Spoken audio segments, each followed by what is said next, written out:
आनंद मठ।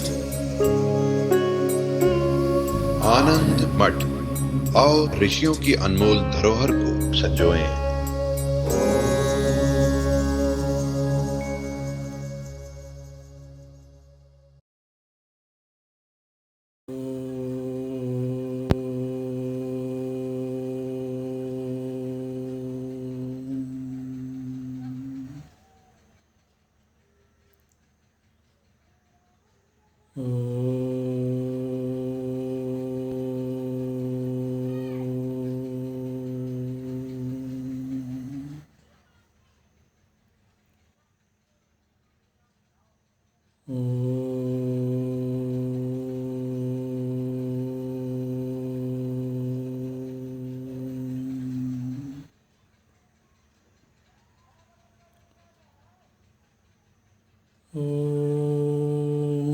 भद्रं कर्णेभिः शृणुयाम देवाः, भद्रं पश्येमाक्षभिर्यजत्राः, स्थिरैरङ्गैस्तुष्ट्वागुंसस्तनूभिः व्यशेम देवहितं यदायुः। स्वस्ति न इन्द्रो वृद्धस्रवाः, स्वस्ति नः पूषा विश्ववेदाः, स्वस्ति नस्तार्क्ष्यो अरिष्टनेमिः, स्वस्ति नो बृहस्पतिर्दधातु। ॐ शान्ति शान्ति शान्तिः।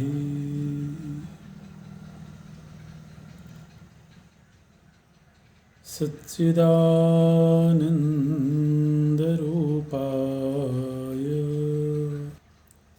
विश्वोत्पत्त्यादिहेतवे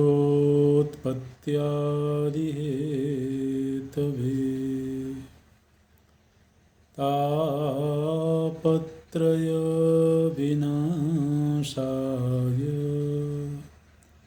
श्रीकृष्णाय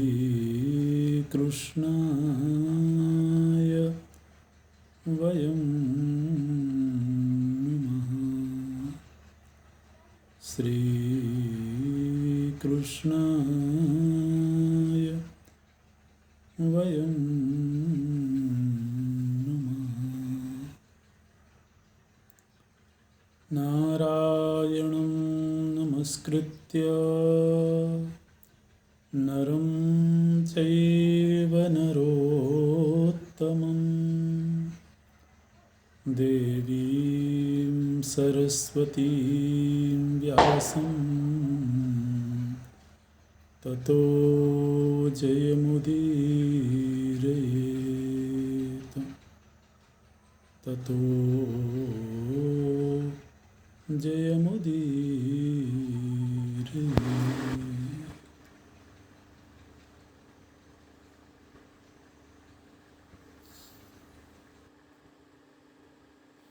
महाराज जन्मेजय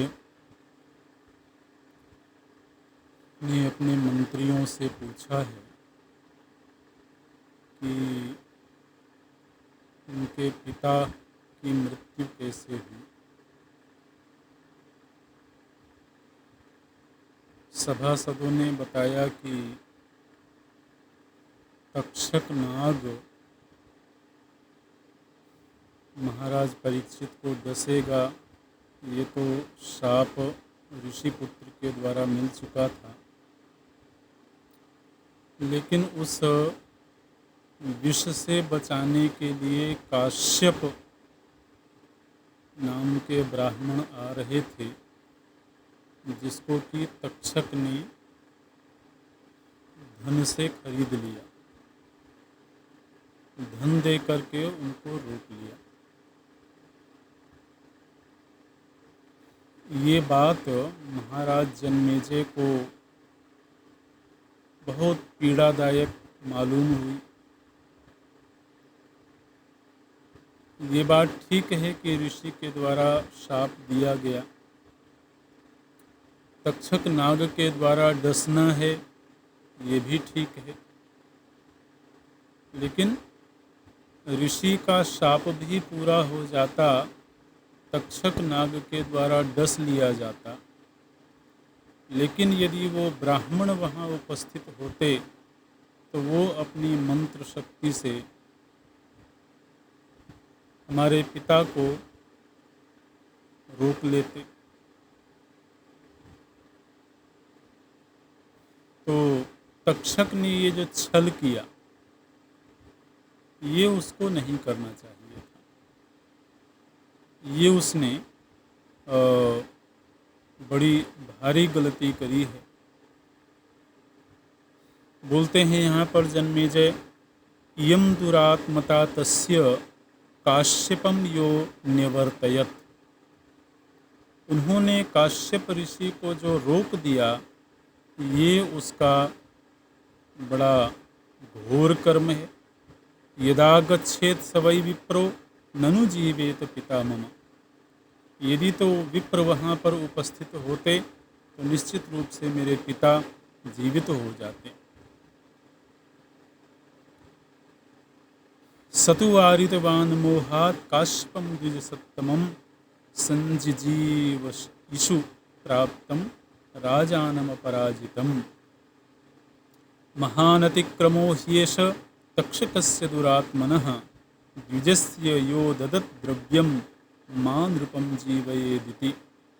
तक्षक ने जो द्रव्य दे करके, धन दे करके उस ब्राह्मण को खरीद लिया, ये ठीक नहीं हुआ है।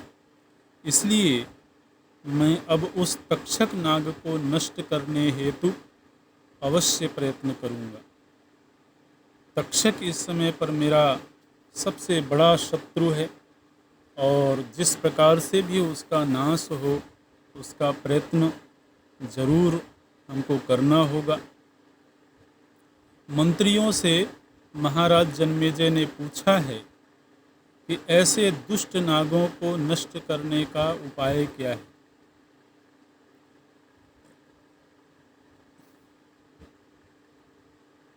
ब्राह्मणों ने बताया कि ऐसे नाग जो दुष्ट स्वभाव के हैं, उनको नष्ट करने का उपाय देवताओं के द्वारा पहले ही निर्धारित किया जा चुका है और वो उपाय है सर्प यज्ञ। तो सर्प यज्ञ का विधान स्वयं देवताओं के द्वारा निश्चित किया गया है। अस्ति राजन महत्सत्रम पदार्थम देव निर्मितम। देवताओं के द्वारा निर्धारित किया हुआ सर्प सत्र आपके लिए पूर्व प्रस्तावित है।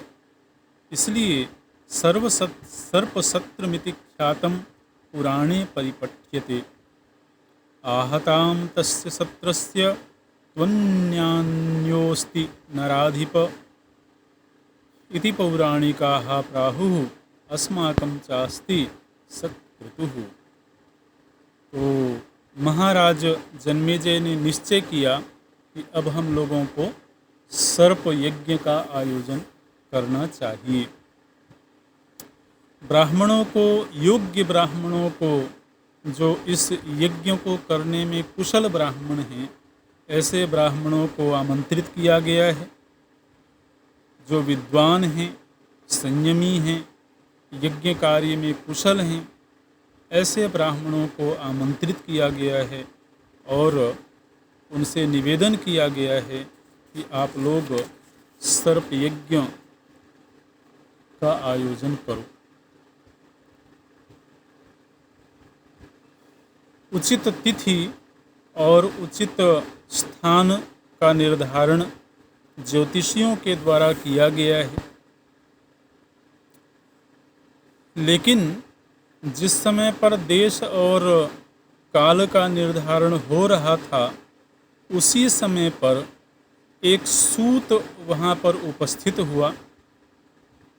वो पुराण वेत्ता था और उसने आकर के एक तरह से विघ्न डालने वाला एक वचन बोला।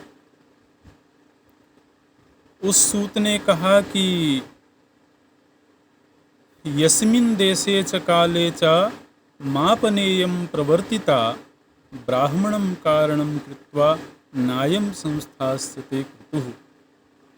उस सूत ने कहा कि देखिए, आप लोग जो आयोजन करने जा रहे हैं, इस आयोजन में एक ब्राह्मण के द्वारा विघ्न डाला जाएगा। ये भविष्य की मैं सूचना दे रहा हूँ कि आपके इस यज्ञ के मध्य में एक ब्राह्मण के द्वारा, वो ब्राह्मण कौन है उसका कोई परिचय नहीं बताया गया, केवल इतना कहा गया कि एक ब्राह्मण के द्वारा आपके इस यज्ञ में व्यवधान उपस्थित होगा। अच्छा, महाराज जन्मेजय ने यह तय कर लिया कि हम ऐसे किसी ब्राह्मण को यज्ञ का हिस्सा नहीं बनने देंगे जो पूर्व परिचित ना हो, जिसका स्वभाव, जिसका आचरण हमें मालूम ना हो। ऐसे किसी भी अपरिचित ब्राह्मण को हम इस यज्ञ का हिस्सा नहीं बनने देंगे।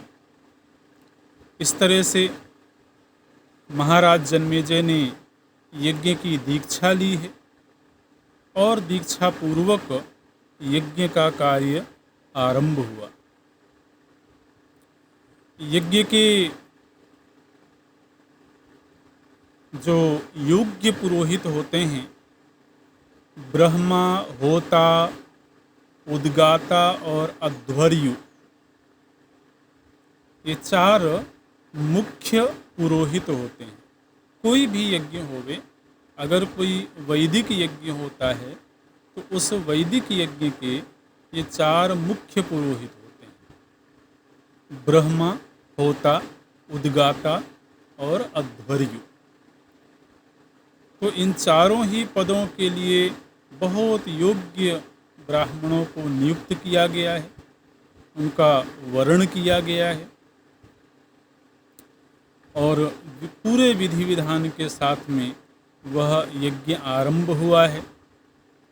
अब चूंकि यह यज्ञ हिंसा प्रधान है, इसमें सर्पों की बलि दी जानी है, ये एक प्रकार का घोर यज्ञ है।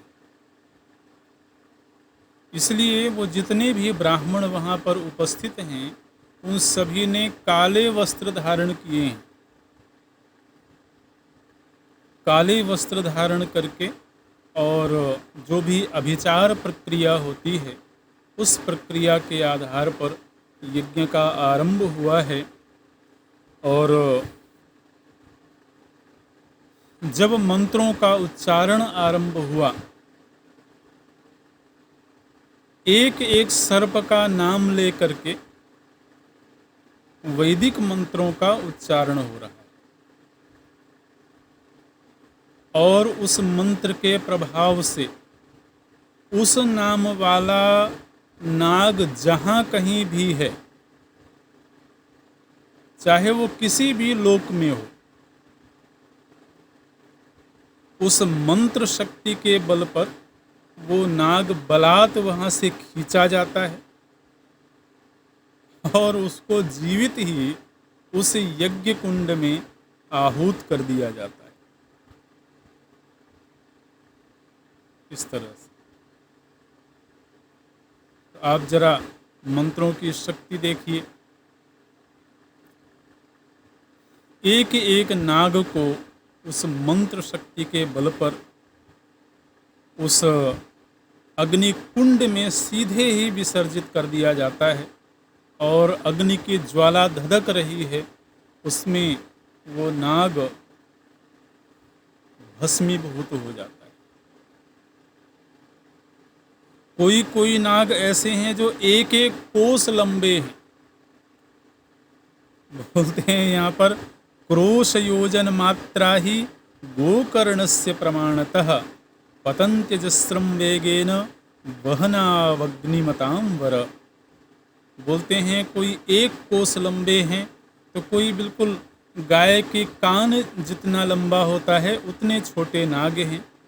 तो इस तरह से बड़े और छोटे से छोटे नाग इस तरह से एवं सत सहस्राणि प्रयुतान्यर्बुदानि च अवसानि विनष्टानि पन्नगानां तु तत्र वै।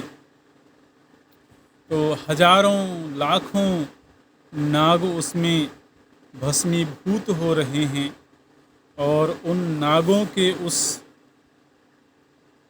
अग्नि में भस्म होने से जो उनकी मेद की धारा बहती है, जो जो धुआं वहाँ पर प्रकट होता है, उससे पूरा वातावरण बिल्कुल काला हो गया है। मेद और रक्त की धाराएं बहने लगी हैं। ऐसा बिल्कुल क्रूर बीभत्स दृश्य यहाँ पर उपस्थित किया गया है। तो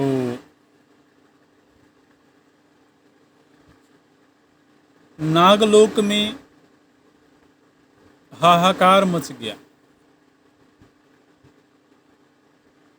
पूरे नाग जाति में भय की व्याप्ति हो गई है। लोग भागने लगे हैं, छिपने लगे हैं, लेकिन वो जहाँ कहीं भी छिप जाएं, वो मंत्र शक्ति ऐसी है कि वो बलात् उस सर्प को आकृष्ट कर लेती है और उसको बलात् उसमें भस्म होना पड़ रहा है। यहाँ पर ये नाम बताया गया है कि होता किसको नियुक्त किया गया है, अध्वर्यु किसको नियुक्त किया गया है, उस यज्ञ में प्रधान ब्राह्मण कौन हैं। तो बोलते हैं कि चंड भार्गव नाम के जो ब्राह्मण हैं वो होता के रूप में नियुक्त किए गए हैं और कौत्स नाम के ब्राह्मण उद्गाता बने हैं। जैमिनी नाम के ब्राह्मण हैं वो ब्रह्मा बने हैं और शारंगरव और पिंगल नाम के जो ब्राह्मण हैं वो अध्वर्यु के रूप में नियुक्त हुए हैं। उनके अलावा अन्य भी जो ब्राह्मण हैं वहाँ पर उनमें तो उद्दालक हैं, प्रमतक, श्वेत केतु, पिंगल, असित, देवल, इस तरह से अनेक ब्राह्मण और महात्मा उस यज्ञ में उपस्थित हुए हैं।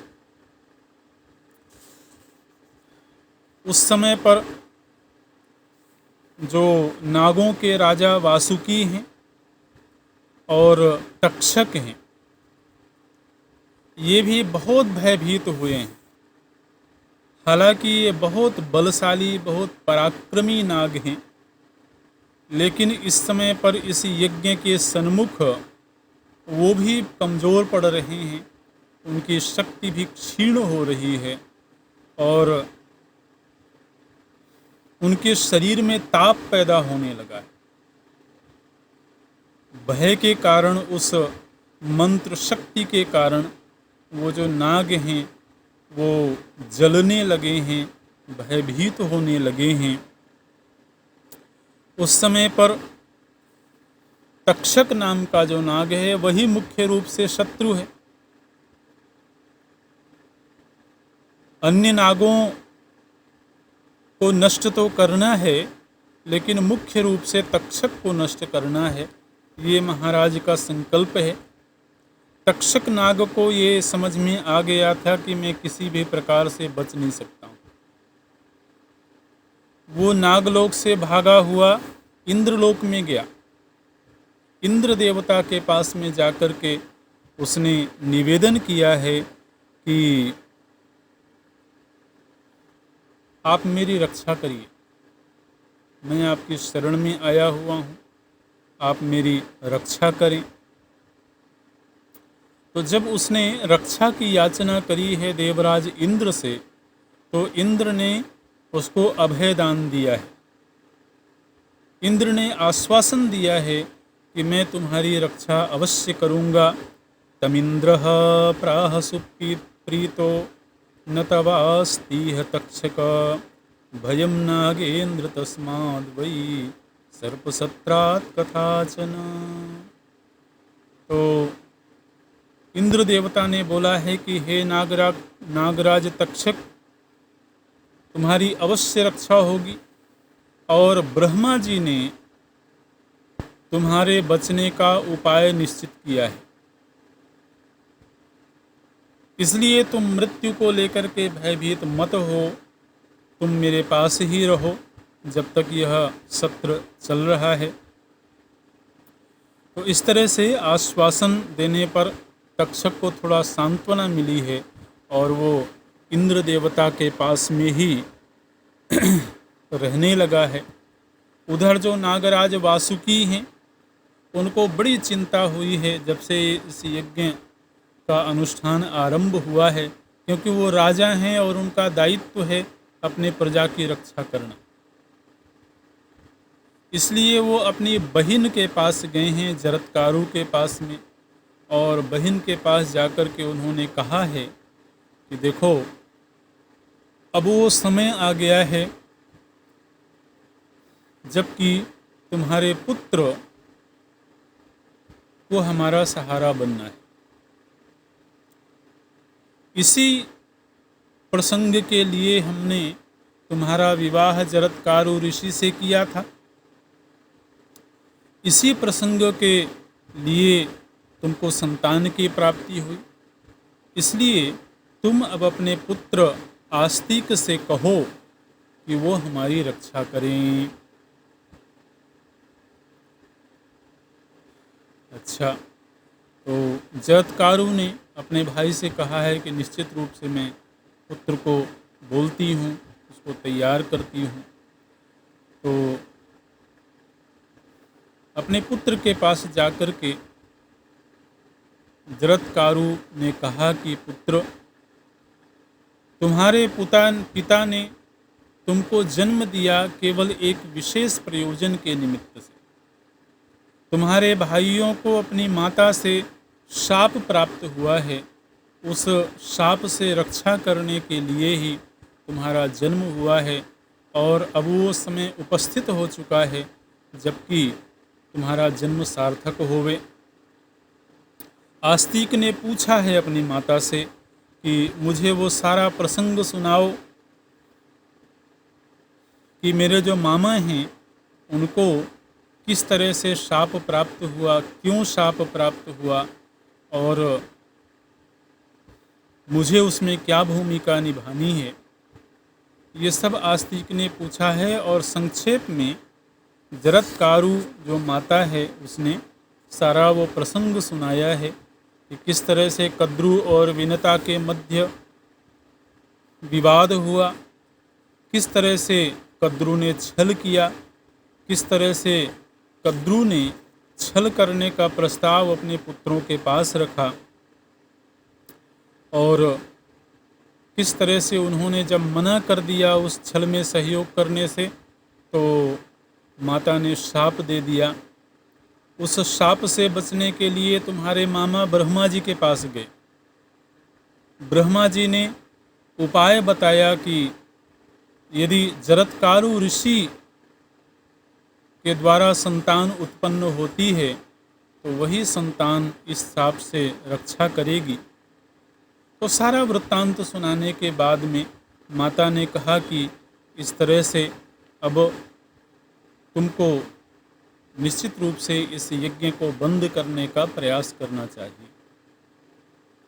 ये सुनकर के आस्तिक अपने मामा के पास में गए हैं, वासुकी के पास में, और वासुकी को उन्होंने सांत्वना दिया है। बोलते हैं, न संतापस्त्वया कार्यः कथंचित पन्नगोत्तम प्रदीप्ताग्नेः समुत्पन्नम नाशयिष्यामि ते भयम्। बोलते हैं कि हे नागराज वासुकी, आप भयभीत मत होइए। यज्ञ कुंड की जो ज्वाला प्रकट हो रही है उससे मैं आपकी रक्षा करूंगा और पूरे नागवंश की रक्षा करूंगा, और मैं ये संकल्प ले रहा हूँ कि मैं आपकी रक्षा करूंगा, और इसी कार्य के लिए मेरा जन्म हुआ है। तो ऐसी सांत्वना दे कर के और वो जो आस्तिक हैं ब्राह्मण रूप में हैं आस्तिक, तो वो सीधे यज्ञशाला के द्वार पर उपस्थित हुए हैं। अब चूंकि ये अपरिचित ब्राह्मण हैं और पहले से ही महाराज जन्मेजय का ये निश्चय था कि किसी भी अपरिचित ब्राह्मण को यज्ञशाला में उपस्थित न होने दिया जाए। जैसे ही वो द्वार पर उपस्थित हुए हैं, द्वारपालों ने उन्हें रोक दिया। सतत्र वारितो द्वास्थैः प्रविशन् द्विजसत्तमः अभितुष्टावतं यज्ञं प्रवेशार्थी परंतपः। उस समय पर जब आस्तिक प्रवेश करना चाहते हैं उस यज्ञ मंडप में, द्वारपालों ने उन्हें रोक दिया। द्वार पर ही खड़े होकर के और उन्होंने महाराज जन्मेजय की स्तुति आरंभ कर दी। और बड़ी सुंदर स्तुति यहाँ पर आस्तिक ब्राह्मण के द्वारा की गई है। सोमस्य यज्ञो वरुणस्य यज्ञः प्रजापतेर्यज्ञ आसीत् प्रयागे तथा यज्ञोऽयं तव भरताग्र्य पारीक्षितस्वस्ति नोऽस्तु प्रियेभ्यः। तो स्तुति ये कर रहे हैं कि हे महाराज जन्मेजय, आपका यज्ञ उसी तरह से यशस्वी होवे जिस तरह से पूर्व काल में चंद्रमा के द्वारा यज्ञ किया गया था, जिस तरह से वरुण के द्वारा और प्रजापति ब्रह्मा के द्वारा यज्ञ किया गया था, उसी तरह से आपका यज्ञ भी यशस्वी होवे। और साथ में हर मंत्र के साथ एक वाक्य बोल देते हैं, पारीक्षित स्वस्ति नोस्तु प्रियेभ्यः। महाराज जन्मेजय के यज्ञ से हमारे परिजनों की रक्षा होवे। अब किसी को मालूम नहीं है कि ये आस्तिक के परिजन कौन है, क्योंकि आस्तिक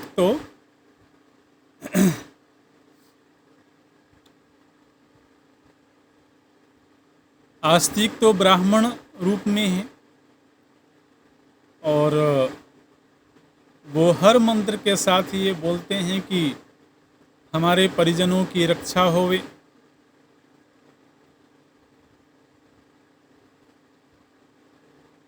कौन से परिजनों की रक्षा होवे जी, तो ये किसी को भी मालूम नहीं है, लेकिन वो महाराज जन्मेजय के यज्ञ की स्तुति कर रहे हैं।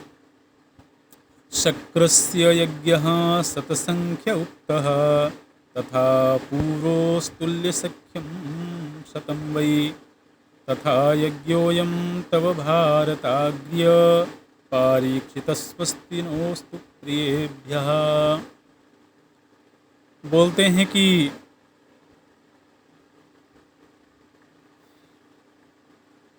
इंद्र के द्वारा 100 यज्ञ संपन्न किए गए।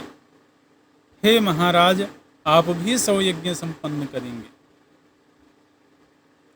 और पूर्व में जो बड़े बड़े यज्ञ हुए हैं, ऋषियों महर्षियों राजाओं के द्वारा संपन्न हुए हैं, उन सभी यज्ञों को याद कर करके और एक तरह से आशीर्वाद देते हुए, ब्राह्मण है ना, तो अब ब्राह्मण केवल राजा की स्तुति नहीं करेगा, उसकी स्तुति भी आशीर्वादात्मक होगी। तो आशीर्वाद रूप में वो ब्राह्मण महाराज जन्मेजय की स्तुति कर रहे हैं। यमस्य यज्ञो हरिमेधसश्च यथा यज्ञो रन्ति देवस्य राज्ञः तथा यज्ञोऽयं तव भारताग्र्य पारीक्षितस्वस्ति नोस्तु प्रियेभ्यः। जिस तरह से यम का यज्ञ संपन्न हुआ था, महाराज रंति देव का यज्ञ संपन्न हुआ था, इसी तरह से महाराज आपका भी यज्ञ संपन्न होगा, आप यशस्वी होंगे। तो इस तरह से पूरा एक अध्याय यहाँ पर है जो स्तुति के रूप में। आस्तिक के द्वारा की गई स्तुति को सुन करके महाराज जन्मेजय को बड़ी प्रसन्नता हुई और प्रसन्न होकर के महाराज जन्मेजय ने उनको बुला लिया। बुला करके महाराज जन्मेजय बोले कि अभी आप देखने में तो बालक ही लग रहे हैं, क्योंकि अभी वो बालक ही थे, नवयुवक थे। तो महाराज बोलते हैं कि बालोप्ययम स्थविर इवा वभासते, आप देखने में तो बालक लगते हैं लेकिन आप वृद्धों की तरह बात कर रहे हैं। इसलिए मैं ये मान के चलता हूँ कि आप पूज्य हैं। वहाँ उपस्थित जो मंत्रीगण हैं उन्होंने कहा कि हे राजन, यदि कोई ब्राह्मण है और वह बालक भी है तो राजा के लिए ब्राह्मण बालक भी आराध्य होता है, पूज्य होता है। इसलिए आप इनका आदर करें, इनका सम्मान करें। सम्मान किया गया है और राजा प्रसन्न हैं तो उन्होंने कहा कि मैं आपको कोई वरदान देना चाहता हूँ। ब्राह्मणों से सम्मति मांगी है उन्होंने।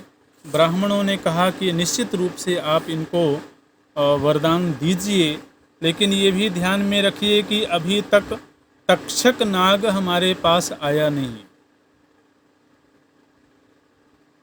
तक्षक नाग का नाश होना जरूरी है, जिसके लिए यह यज्ञ आयोजित।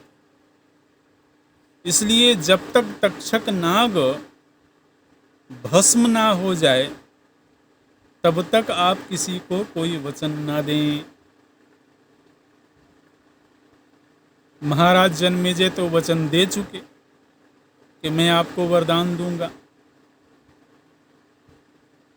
लेकिन थोड़ा सा विलंब किया गया। अब इधर ब्राह्मणों ने कहा कि जिस तक्षक नाग को भस्म करने के लिए हम लोग प्रयत्नशील हैं, वह तो इंद्र के शरण में बैठा हुआ है। इंद्र ने उसकी रक्षा का संकल्प लिया हुआ है। ब्राह्मणों ने ऐसा जब बताया तो महाराज जन्मेजय बोलते हैं कोई बात नहीं, अब इंद्र को आकर्षित करने वाले मंत्र पढ़े जाएं। तो अब ऐसे मंत्रों का उच्चारण आरंभ हुआ है जिससे इंद्र को भी बलात् आकर्षित किया जा सके।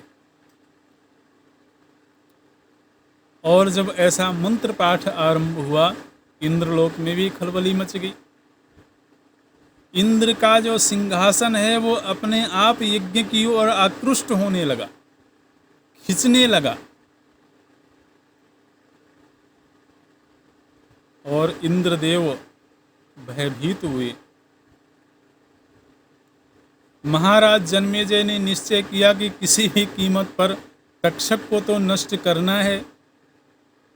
अगर वो तक्षक इंद्र की गोद में भी बैठा होगा तो इंद्र के सहित तक्षक को इस यज्ञ कुंड में भस्म कर दिया जाए। आप जरा विचार करें, यज्ञ में कितनी शक्ति होती है। देवताओं को भी विवश किया जा सकता है, दैवी सत्ताओं को भी मंत्र शक्ति से वश में किया जा सकता है। ऐसे मंत्रों का उच्चारण आरंभ हुआ जिससे इंद्र को आकर्षित किया जा सके, और इंद्र आकृष्ट किए गए। इंद्र भयभीत हुए और रास्ते में ही जब उनको आकर्षित किया जा रहा था उस समय पर उन्होंने तक्षक को छोड़ दिया। कोई बचाने वाला मिलता नहीं है। आत्मरक्षा के लिए देवराज इंद्र ने तक्षक को छोड़ दिया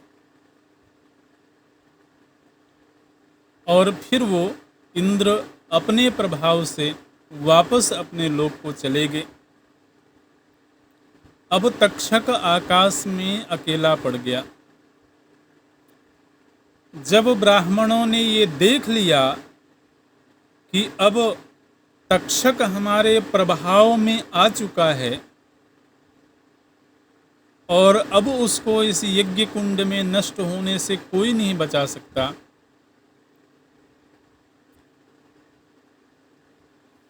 तब ब्राह्मणों ने महाराज जन्मेजय को संकेत किया कि अब आप जो भी वरदान देना चाहते हैं वो आप इस ब्राह्मण बालक को दे सकते हैं। महाराज जन्मेजय जब आश्वस्त हुए कि हमारा जो मुख्य शत्रु है अब वो हमारे वश में आ चुका है, हालांकि अभी तक यज्ञ कुंड में वो आहूत नहीं हुआ था, आकाश में ही मंत्र शक्ति से रोक दिया गया था, लेकिन महाराज जन्मेजय ने ब्राह्मण बालक से कहा कि मांगो, तुम क्या मांगना चाहते हो। ब्राह्मण बालक ने कहा कि हे महाराज, चूंकि आप वचन दे चुके हैं इसलिए मैं आपसे केवल एक वरदान मांगना चाहता हूं कि आपका यह जो सर्प यज्ञ है ये यहीं पर रुक जाए।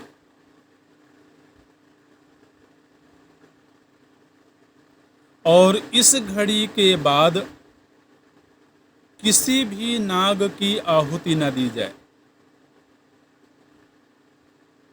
ये मैं वरदान मांगता हूं। महाराज जन्मेजय ने कहा कि हे ब्राह्मण बालक, तुम सोना, चांदी, गाय, ऐश्वर्य, धन संपत्ति कुछ भी मांग लो, लेकिन तक्षक को नष्ट करने से पहले इस यज्ञ को मत रोको।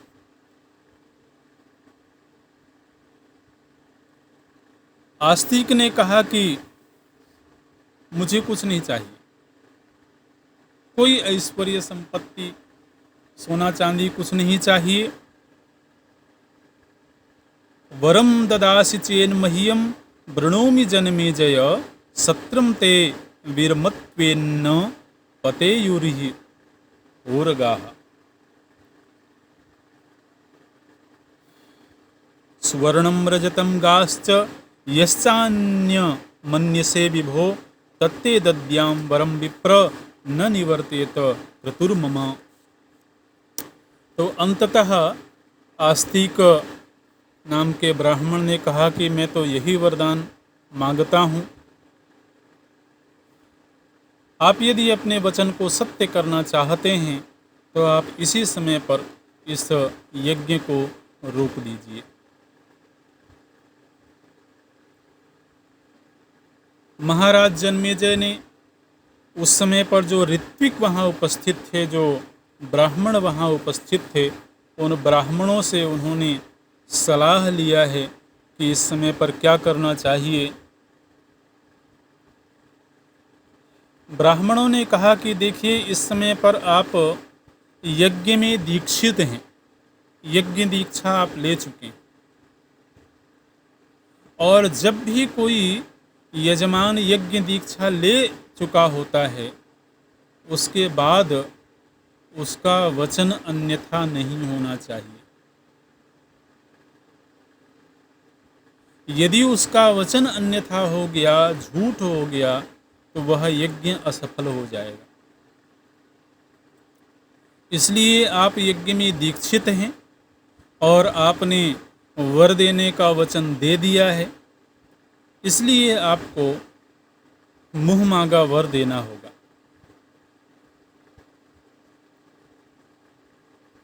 महाराज जन्मेजय चूंकि वचनबद्ध थे, इसलिए उन्होंने उसी समय पर उस यज्ञ को बंद करवा दिया। और इस बीच में आस्तिक से ये पूछा गया कि ये जो तक्षक नाग हैं, ये मंत्र शक्ति से उस यज्ञ कुंड में भस्म होने के लिए आ ही रहे थे, लेकिन ये आकाश में ही ठहर कैसे गए? तो आस्तिक ने कहा कि मैंने मन ही मन बोला था, तिष्ठ तिष्ठ तिष्ठ, ठहर जाओ। ऐसा मैंने मन ही मन बोला था, इसलिए मेरे इस वचन की शक्ति से वो तक्षक वहीं आकाश में ही ठहर गए और वो यज्ञ कुंड में भस्म नहीं हुए। कौन कौन से नाग यहाँ पर यज्ञ कुंड में भस्म हुए हैं, उनमें से कुछ प्रमुख नागों का यहाँ पर नाम भी लिया गया। शौनक ऋषि ने पूछा था सूत जी से कि आप उन नागों के नाम बताइए जो इस यज्ञ कुंड में भस्म हुए हैं। सूत जी ने कहा कि वैसे तो हजारों लाखों नाग भस्म हो चुके हैं, सभी का नाम तो नहीं लिया जा सकता है, लेकिन कुछ कुछ प्रमुख नागों का नाम हम ले सकते हैं। तो यहाँ पर अलग अलग वंश के जो नाग हैं उनके नाम लिए गए हैं, पूरा एक अध्याय उनके नामों का है। और फिर उस वचन के आधार पर उस यज्ञ को वहीं पर संपन्न कर दिया गया, वहीं पर उस यज्ञ को रोक दिया गया।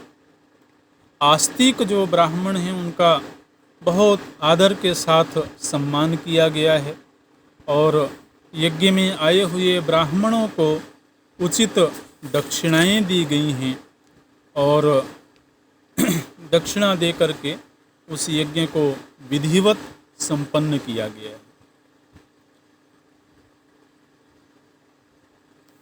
इस घटना से नागलोक में बड़ी प्रसन्नता का वातावरण बना।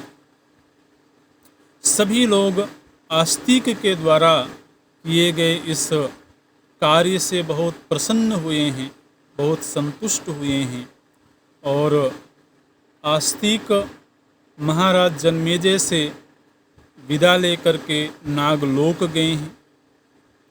नागलोक में जाकर के तो उन्होंने अपने सभी परिजनों को देखा है, बड़ा स्वागत सत्कार हुआ है वहाँ पर। वासुकी नाग ने अपने भांजे का बड़ा सत्कार किया, बड़ा यश उनका गाया गया और उनके मामा ने, वासुकी ने आस्तिक से कहा कि हम तुम्हारे ऊपर बहुत प्रसन्न हैं, हम तुम्हें कुछ देना चाहते हैं, तुम कुछ मांग लो। तो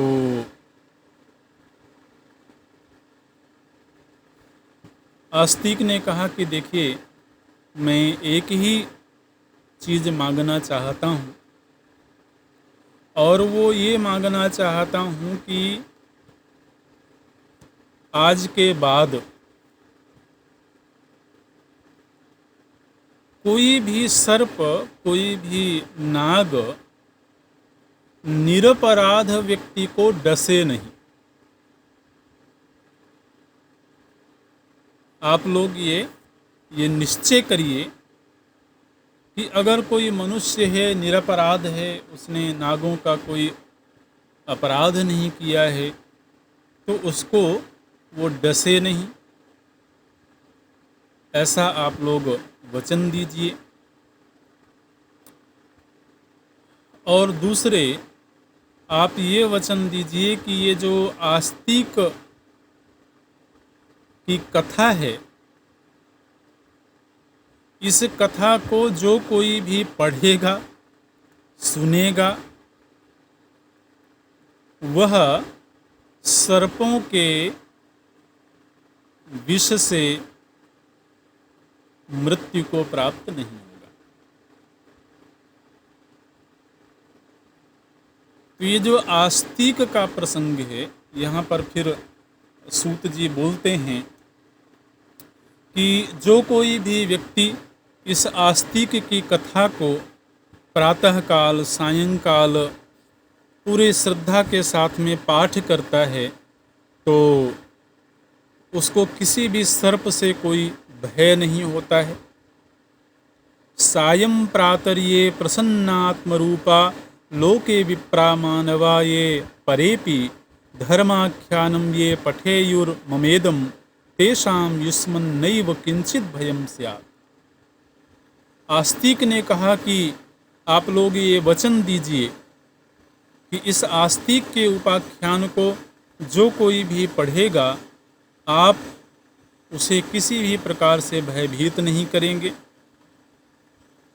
और जो लोग असित, आर्तिमान और सुनीत नाम के मंत्र, ये मंत्रों के नाम हैं, असित, आर्तिमान और सुनीत, जो कोई इन मंत्रों का उच्चारण करेगा उसे सर्पदंश का भय नहीं होगा। और वो मंत्र क्या हैं वो भी यहाँ पर बोला गया है।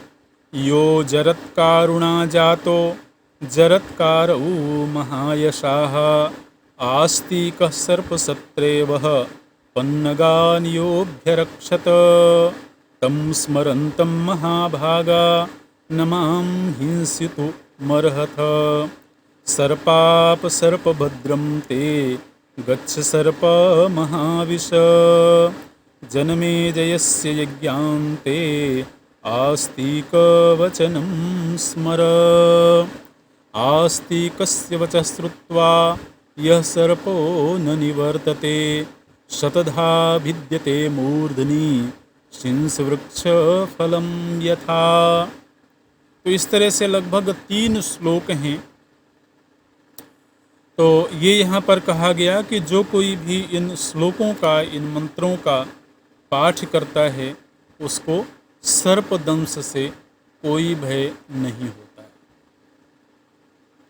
साथ में ये भी कह दिया गया कि अगर किसी व्यक्ति ने इन मंत्रों का पाठ किया हो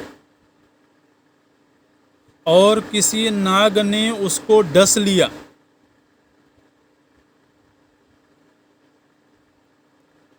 तो उस नाग के सैकड़ों टुकड़े हो जाएंगे। ऐसा तो अब ये सभी के लिए थोड़ा उपयोगी हो गया। सभी के लिए मतलब जो वन प्रांत में रहते हों, जहाँ जहाँ जहाँ सर्पदंश का भय हो। अब कोई अगर 10-20 मंजिल ऊपर रहता हो तो वहाँ तो सर्प की गति नहीं हो सकती है लेकिन जिन लोगों को भय हो तो वो लोग इस तरह का ये मंत्र पाठ कर सकते हैं। और इसी तरह के जो मंत्र हैं, इन्हीं मंत्रों को सिद्ध करके गांव-गांव में जो लोग हैं वो मंत्र के विष को शांत करते हैं। हम सब जानते हैं कि गांव में हर जगह पर हर परेशानी का इलाज चिकित्सा विज्ञान से नहीं मिलता है। तो मंत्र शक्ति के द्वारा ही गांव के जो लोग होते थे, बड़े बूढ़े होते थे, वो विविध तरह की परेशानियों से निकालते थे। तो अनेक ऐसे लोग गांव में हैं जो सर्पदंश अथवा बिच्छू के दंश से लोगों को बचाते हैं मंत्र शक्ति के द्वारा। तो वो इसी तरह के मंत्र हैं जिनका लोग अभ्यास करते हैं। मंत्र को सिद्ध किया जाता है और सिद्ध करने का एक अनुष्ठान होता है, एक प्रक्रिया होती है। उस प्रक्रिया के आधार पर जब वो मंत्र सिद्ध हो जाता है तो फिर जहाँ कहीं भी उसका प्रयोग किया जाता है वो सफल होता है। तो इस तरह से यह आस्तिक का जो प्रसंग है वो यहाँ पर संपन्न हुआ है। ये कथा जो चल रही थी, ये कथा चल रही थी, भृगु वंश का वर्णन आरंभ हुआ था और उस भृगु वंश में रुरु नाम के जो ऋषि थे, उन्होंने अपने पिता प्रमिति से ये सारा प्रसंग पूछा था। तो प्रमिति ऋषि के द्वारा अपने पुत्र रुरु को ये प्रसंग सुनाया जा रहा था। वो प्रसंग यहाँ पर संपन्न हुआ है और अब जो आगे का प्रसंग है वह महाभारत की जो विधिवत वंश परंपरा है। अभी तो जैसे हमने बीच से देखा कि महाराज परीक्षित ने किस तरह से शमीक ऋषि का अपमान किया और किस तरह से उनको शाप मिला, तो ये केवल एक आनुषंगिक प्रसंग था। लेकिन विधिवत जो आरंभ है महाभारत का, कि वो महाभारत में आए हुए जो चरित्र हैं, उन चरित्रों की वंश परंपरा क्या है, कहाँ से वो कौरव वंश आरंभ होता है, तो वो पूरी वंश परंपरा का वर्णन किया जाएगा। किसका किसके साथ विवाह हुआ, किसकी कितने संतानें हुई, कौन कितना तपस्वी हुआ, और उसके पहले भी जाकर के केवल एक वंश ही नहीं बल्कि ब्रह्मा जी के द्वारा सभी मानवों के जो वंश हैं, उन वंशों की उत्पत्ति कैसे की गई, तो ये सारा वर्णन आरंभ हुआ होगा। और इस वर्णन में ये देखने को मिलता है कि सर्वप्रथम ब्रह्मा जी के द्वारा ब्राह्मणों की उत्पत्ति की गई थी और फिर ब्राह्मणों के द्वारा क्षत्रियों को जन्म दिया गया। इस तरह से ये विस्तृत प्रसंग है, तो हम लोग अगली कक्षा से देखेंगे इस प्रसंग को। अभी यहीं पूरा करते हैं। ओम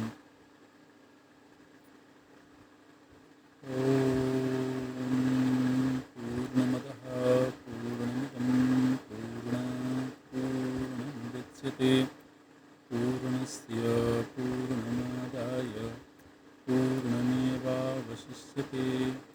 ओम शांति शांति शांति। हरि ओम। श्री गुरुभ्यो नमः। हरि ओम।